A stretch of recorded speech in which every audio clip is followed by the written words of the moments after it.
¿Qué tal? ¿Cómo están, queridos amigos? Bienvenidos a una nueva entrega de su escuela sabática Alfa. Si ya nos encontramos en la lección número 10, una lección un poco difícil, David, pero bueno, ahí está. Cónyuges juntos en la cruz. Bienvenido, David. Gracias. Bienvenido. Gracias. Una vez más aquí estar con todos ustedes, nuestros amigos que nos ven y nos escuchan a través de las redes sociales, especialmente de esta poderosa plataforma Alfas.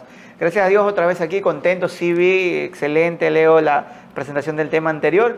Y estamos nuevamente para comenzar este tema súper interesante, un poquito difícil de explicar. Hay muchas personas casadas que van a entendernos un poquito mejor, y también las que no se han casado, las que están próximas a contraer nupcias, también pueden ver claramente qué nos quiere decir Jesús hoy en esta oportunidad. Oremos, Leo. Ten las palabras. Ok, oremos. Gracias, Señor, por tus bendiciones, tu cuidado y por la oportunidad que nos das de poder llevar una nueva lección, Señor, para nuestros amigos que nos acompañan semana a semana. Acompáñanos, oramos en el nombre de Jesús. Amén. Amén. Bueno, como lo dijimos, lección número 10, cónyuges juntos en la cruz. Y el texto clave para esta semana lo vamos a encontrar en el libro de Efesios 5, 25 al 27. David. Dice: maridos, amen a sus mujeres, así como Cristo amó a la iglesia y se entregó a sí mismo por ella, para santificarla y limpiarla en el lavado del agua por la palabra, para presentarla para sí una iglesia gloriosa, sin mancha alguna, ni arruga, ni cosa semejante antes, que sea santa e inmaculada. Es increíble este versículo. Creo que el 25, 26, 27 hablan mucho del tema que vamos a presentar el día de hoy. Y la primera pregunta, Leo, dice: ¿qué significa someterse los unos a los otros en el temor de Dios, en el contexto del matrimonio? Para eso yo creo que podemos leer el 5, 21 y 22, que no lo hemos leído todavía. Ok, muy bien. Efesios 5, 21, 22. Someteos unos a otros en el temor de Dios. Las casadas estén sujetas a sus propios maridos como al Señor. Y bueno, ahí dice: marido, amad a vuestras mujeres, así como Cristo amó a la iglesia y se entregó a sí mismo por ella. David, ahí tenemos un término de pronto un poco complicado. Fuerte. Claro, exactamente, fuerte, complicado, de sometimiento. Entonces, porque si escuchamos la palabra sometimiento, podemos visualizar de pronto, es como que algo duro, ¿no? Pero ¿a dónde nos quiere llevar Pablo con estas? Bueno, para mí el versículo 21 no tenemos mucho problema, porque dice: someteos unos a otros en el temor de Dios. O sea, siempre en el lineamiento de Dios, siempre en el contexto de Dios, y la verdadera y correcta revelación de Dios es Jesucristo. Entonces, si Jesucristo, cuando estuvo aquí en la tierra, se mostró, digamos así, pedante, abusador, un insultador de mujeres, pues estaría bien, estaríamos en problemas. Sí, pero cuando Cristo estuvo aquí, se mostró amable, se mostró perdonador, se mostró cariñoso, se mostró totalmente diferente al común de sus hermanos judíos con las mujeres. Entonces a mí me llama la atención y me hace ver que si yo me someto uno a otro y trato de utilizar este término, no quiere decir para hacer menos a la mujer, sino para amarla así como Jesús nos amó a nosotros. Ese con el primer versículo. El segundo 22 puede ser un contexto más fuerte incluso, porque si nosotros nos damos cuenta y estudiamos cómo vivían en la época de Jesús, la mujer era casi que una pertenencia, era casi que algo que uno adquiría como un objeto y no como un ser humano. Entonces, el versículo 22 dice: las casadas estén sujetas a sus maridos como el Señor, como al Señor. Entonces, aquí puede haber polémica y de repente las mujeres que tienen ese temperamento fuerte, no estén de acuerdo con este versículo. Pero tenemos que entender el contexto. El contexto en aquel tiempo era que la mujer ni siquiera era considerada como una persona, sino como una especie de objeto, como tú lo dijiste. Y que ya Pablo diga: estén sujetas a sus maridos, así como al Señor, nos dice claramente que esto no se trata de rebajar a la mujer, sino de amarla, de quererla, de respetarla. Y de ahí el 25 dice algo más espectacular. ¿Qué dice el 25? Bueno, marido, amad a vuestras mujeres, así como Cristo amó a la iglesia. Nos deja claro esta parte de cómo, como tú le decías hace un momento, ¿no? El punto específico de Jesús, de ser amoroso, amable con todos y de manera general con la iglesia. Entonces nos deja esa connotación de cómo el hombre tiene que amar, en este caso, a su mujer. Estaba escuchando yo algunos comentarios. Comentarios, gracias, algunos comentarios de algunas personas con respecto a la escuela sabática, y me gustaba muchísimo el término que usaban para definir la palabra sometimiento dentro de este contexto, que tenía que ver como, por ejemplo, David, me gustó muchísimo esto, creo que es el pastor Daniel Heredia, decía esto, por ejemplo, si tu esposa es muy fuerte, en este caso, o sabe mucho, tiene mucho conocimiento en el área económica, administrativa, financiera, entonces tú como hombre te sometes a ella en ese aspecto. ¿Por qué? Porque de pronto tú eres débil financieramente, económicamente, o sea, no sabes manejar bien las cuestiones financieras en tu casa, pero tu esposa sí, entonces tú te sometes a ella en ese aspecto. Entonces, si de pronto tú tienes un poco más de liderazgo dentro del hogar, con cuanto a los hijos y bueno, de manera general en el hogar, entonces ella se somete a ti. Entonces, así, de esa manera, conceptualizó el pastor el término del sometimiento en cuanto a de pronto a las fortalezas y debilidades que uno y otro puedan tener dentro del hogar. Claro, me pareció genial. Claro, está genial. De hecho, una mujer y un varón se juntan con sus debilidades y con sus virtudes para que en la unión, en el matrimonio, entonces hagan una institución, una organización fuerte y puedan liderarla claramente como tú lo dices. Y la última parte de este versículo que dice, así como Cristo amó a la iglesia. ¿Y cómo sabemos que Cristo amó a la iglesia? ¿Y de qué forma Cristo amó a la iglesia? Cuando Él dice que se entregó a sí mismo por ella. O sea, Jesucristo se entrega a sí mismo, da la vida por su iglesia. Entonces, es impresionante. Es claro que Pablo no está diciendo que la mujer no sirve, no está diciendo que la mujer no tiene un puesto importante dentro del hogar. Está diciendo, maridos, amen a sus esposas. Pero ¿saben cómo? Así como Cristo amó a su iglesia. ¿Y cómo amó a Cristo a su iglesia? Pues de tal forma que entregó su vida, dio su vida por su iglesia. Es como que el esposo dé la vida por su esposa. A mí me llena de mucha alegría saber que Cristo quiere que nosotros experimentemos ese amor, que gocemos ese amor, y no solamente que recibamos, sino que nosotros como maridos, como esposos, amemos de tal forma que seamos capaces de entregar nuestra vida por nuestra esposa. Muy bien, así es. Bueno, vamos a la segunda parte. ¿Cómo explicamos el gran amor de Jesús en comparación con el proceso de la boda de la gente en la época de Jesús? Esto lo tenemos en Efesios 5, 25 al 29. Dice, maridos, amad a vuestras mujeres. Bueno, eso ya lo hemos dicho. El versículo 28, así también los maridos deben amar a sus mujeres como a sus mismos cuerpos. El que ama a su mujer se ama a sí mismo, porque nadie aborreció jamás a su propia carne, sino que la sustenta y la cuida, como también Cristo, en este caso, a la iglesia. Entonces, ahí hay una connotación, hay un contexto con respecto a las cuestiones de la boda anterior, en la época antigua y en comparación a la el contexto histórico de aquel tiempo es sumamente importante.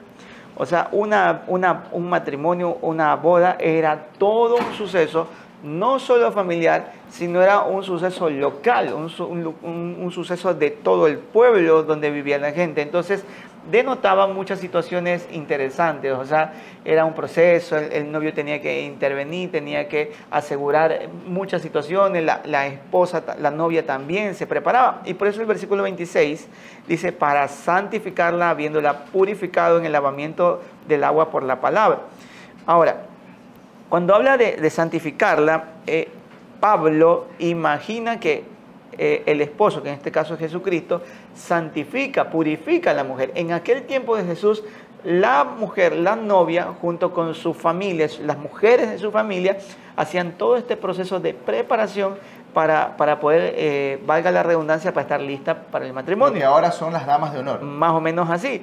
Pero Pablo imagina que este proceso de purificación lo hace Jesús, a fin de presentársela a sí mismo. Fíjate, por eso dice, a fin de que se presenta a sí mismo una gloriosa iglesia que no tiene mancha, ni arruga, ni cosa semejante, sino que fuese santa y sin mancha. Yo te hago una pregunta.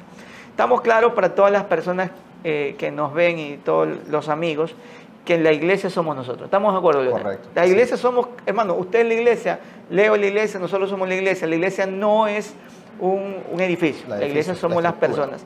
Y Leo, la gente que está dentro de las iglesias, ¿tiene pecados, tiene debilidades o es gente inmaculada? No, por supuesto, pues todos donde dice la palabra de Dios no hay justo ni aun uno, entonces todos estamos contaminados en este caso por la naturaleza pecaminosa. ¿Y quién es el que nos quita esa mancha? Obviamente, pues Cristo Jesús a través de su obra en la cruz del Calvario. Increíble, es por eso que dice el 26, para santificarla en el lavamiento del agua por la palabra. Por su palabra, por la palabra de Jesús, entonces nosotros somos limpios. ¿Para qué? Para presentársela a sí mismo, para estar perfectos ante Jesucristo. Pero no porque nosotros seamos perfectos, sino porque quien es perfecto, que en este caso es Jesús, entonces nos lava, nos purifica, nos limpia, sin arrugas, sin manchas, sin cosa semejante. Así también los maridos deben amar a sus mujeres como a sus propios cuerpos. El que ama a su mujer, a sí mismo se ama. Entonces es interesante porque Pablo está diciendo, ¿saben qué? Conscientemente, si hay alguien que quiera hacerse daño, es como que estuviese loco. Así que, ¿cómo debemos amar a nuestras esposas? Así como amamos a nuestro propio cuerpo. A nosotros mismos, exactamente, ¿no? Entonces, bueno, ahí vemos algunas referencias con respecto a lo que Pablo explica dentro de estos textos bíblicos y que tienen que ver con el siguiente punto, que dice, ¿qué significa amar a tu esposa como a ti mismo? Bueno, basados en los textos que ya habíamos leído, así también los maridos en Efesios 5, 28 y 29, así también los maridos deben amar a sus mujeres como a sus mismos cuerpos. El que ama a su mujer, a sí mismo se ama, porque nadie aborreció jamás a su propia carne, sino que la sustenta y la cuida, como también Cristo a la iglesia. Aquí tengo un texto bíblico, un pasaje de Mensajes Selectos de Elena de White, tomo 2, página 489, dice, el esposo viola el voto matrimonial y los deberes que le impone la palabra de Dios cuando desatiende la salud y la felicidad de su esposa al aumentar sus cargas y sus cuidados a causa de una familia numerosa. Este mandato divino es casi enteramente desatendido aún por los cristianos profesos. Entonces imagínate, no muestras el amor a tu esposa, en este caso sobrecargando sus actividades, muchas veces de pronto como ama de casa. Entonces, en pocas palabras, no tienes consideración con tu esposa haciendo este tipo de cosas y obviamente pues no estás amando a tu esposa como a ti mismo. Claro, este mensaje es tremendo, ¿no? Yo quisiera comentar que se nos pasa mucho a nosotros, ¿no? Generalmente los esposos, ahora los esposos trabajan, tanto el hombre como la mujer generalmente, ¿no? Pero aún así la carga mayor recibe la esposa en el hogar y de familias numerosas. Está como diciendo, si usted tiene muchos hijos, ayude a su esposa. Correcto. Ayude a su esposa. Su esposa no es suficiente para lidiar con todos los quehaceres domésticos. Así que la pluma inspirada aquí está diciéndonos a cada uno de nosotros, ayudemos a nuestras esposas, porque esto se nos puede pasar incluso a los que somos cristianos profesos. Estoy de acuerdo contigo. Así es, muy bien. Y la última parte, pues, ¿cuál es la dimensión de un solo cuerpo? Ahí el texto bíblico. Claro, a mí me gusta mucho porque hay dos textos que parafrasean. De hecho, Pablo en Efesios 5, 30 y 31 habla acerca de lo que dice ya Génesis 2, 23 y 24. Miren, Génesis 2, 23 y 24 dice, dijo entonces Adán, es ahora hueso de mis huesos y carne de mi carne. Esta será llamada varona, porque del varón fue tomada. Por tanto, dejará el hombre a su padre y a su madre, y se unirá a su mujer, y serán una sola carne. Efesios 30, 31 dice, porque somos miembros de su cuerpo y de su carne y de sus huesos.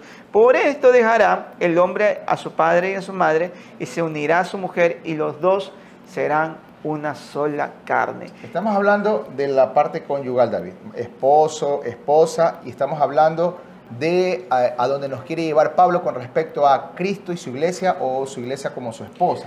Entonces, aquí hay aquí hay que hacer una referencia muy clara con respecto a lo que Pablo quiere, a dónde nos quiere llevar. Sí, Pablo nos está diciendo claramente que cuando usted decide casarse con su esposa o su esposo, entonces tiene que vivir en su casa, en su hogar. El hogar viene de la palabra hoguera. Y cuando yo tengo mi hogar, es mi esposa y son mis hijos, nadie más. Mi familia no es mi hogar, mi familia es mi padre, mi madre, mis hermanos, mis tíos, mis primos. Ahora, el hogar y la familia son dos situaciones totalmente diferentes. El hogar yo lo alimento, lo estimulo con leña, viene de fuego, de hoguera. La familia está siempre y la familia va a quererlo, va a respetarlo, no importa. pero el hogar se lo riega como una planta, ¿no es cierto? Entonces, la recomendación siempre, siempre para las personas que deciden casarse es que vivan fuera de los límites de la casa de sus padres. No pueden seguir viviendo con su esposa y sus hijos en la casa de los abuelitos, vamos a decirlo así. ¿Por qué? Porque a partir de eso vienen muchos conflictos que usted se ahorraría si viviera lejos de su familia, ¿no? Muy bien, muy es duro, ¿no? Es duro, claro, pero es lo que dice, Dios lo dice, Leonel, desde Génesis. No son ideas de Pablo, son ideas de Dios. Dios dice, por tanto, el hombre dejará padre y madre y se unirá a su mujer y serán una sola carne. Y ahora tengo una pregunta, ¿cómo es esto de una sola carne?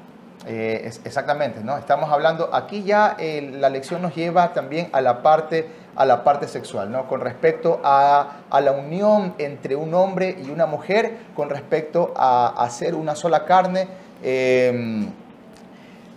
La escuela sabática nos presenta esta temática porque recordemos que la parte histórica de Efesios, de todo lo que hemos estudiado, venía de una cultura degradada. Pagana y sexualmente también degradada, ¿no? Los hombres, imagínate, se purificaban con las prostitutas, con las mujeres en el templo de Diana y todo lo demás. Entonces todo esto estaba degradado. Pero Pablo nos quiere llevar a la parte sexual sabiendo que esto es un punto sagrado y un punto que debe ocurrir simplemente desde el hecho del matrimonio, ¿no?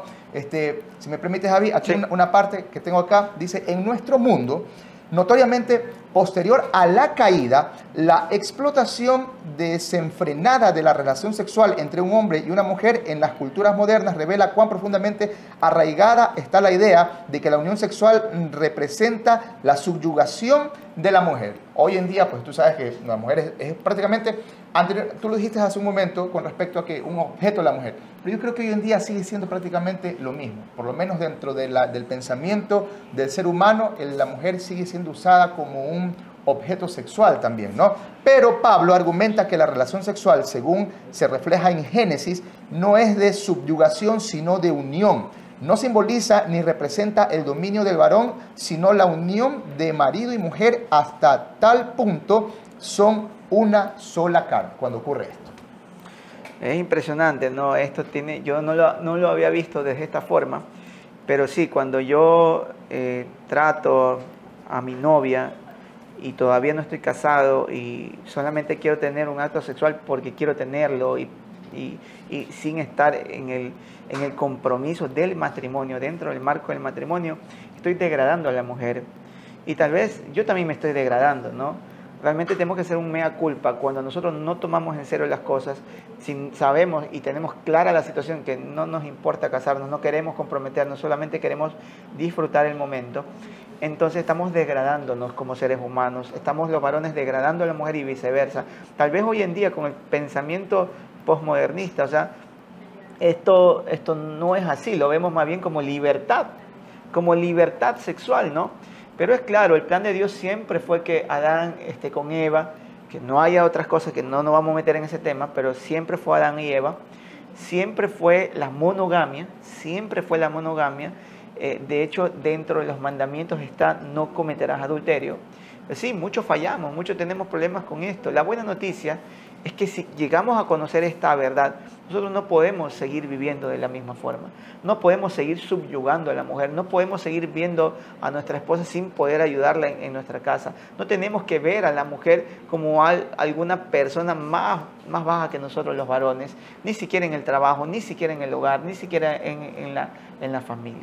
Así que, Leonel, yo me quedo con las palabras que Jesús dice, que Pablo dice en Efesios 25, y dice: maridos, amen a vuestras esposas, así como Cristo amó a la iglesia y se entregó a sí mismo. Noten que Pablo no está diciendo, ¿saben qué, maridos? Sientan el amor por sus esposas, piensen en eso, sueñen con estos sentimientos. No, está dando una orden. Dice: maridos, amad a vuestras esposas, así como Cristo nos amó y se entregó a sí mismo. A todos los que somos casados y somos varones, que Dios nos permita amar a nuestras esposas como Dios quiere y como ellas se lo merecen. Y a todas las esposas también que nos amen, ¿no? Que llegamos a ser cómplices dentro del matrimonio para que podamos tener un hogar saludable. Pero ¿sabes qué?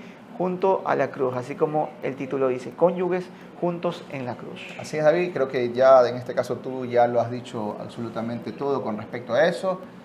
Cristo dejó un gran ejemplo, amó a la iglesia. Dentro del contexto matrimonial, la iglesia es la esposa de Cristo, y obviamente nosotros también como los varones, como cabeza de nuestro hogar, pues debemos de amar a nuestras mujeres, a nuestro hogar de manera general. Obviamente esto puede ocurrir de manera sabia poniendo a Cristo por delante, para que de esta manera pues podamos ser un matrimonio o cónyuges felices, como le dijiste tú, junto a la cruz. Muy bien, vamos a orar. Muy bien. Dios nuestro, gracias por este día, gracias para poder levantar la señal de estas palabras, Señor. Queremos pedir que el Espíritu Santo pueda tocar los corazones, Señor, de cada persona que escuchará este mensaje. Oramos siempre confiando en tu amor, en tu misericordia, en tu perdón, Señor. Oramos en el nombre de Jesús. Amén. Bendiciones.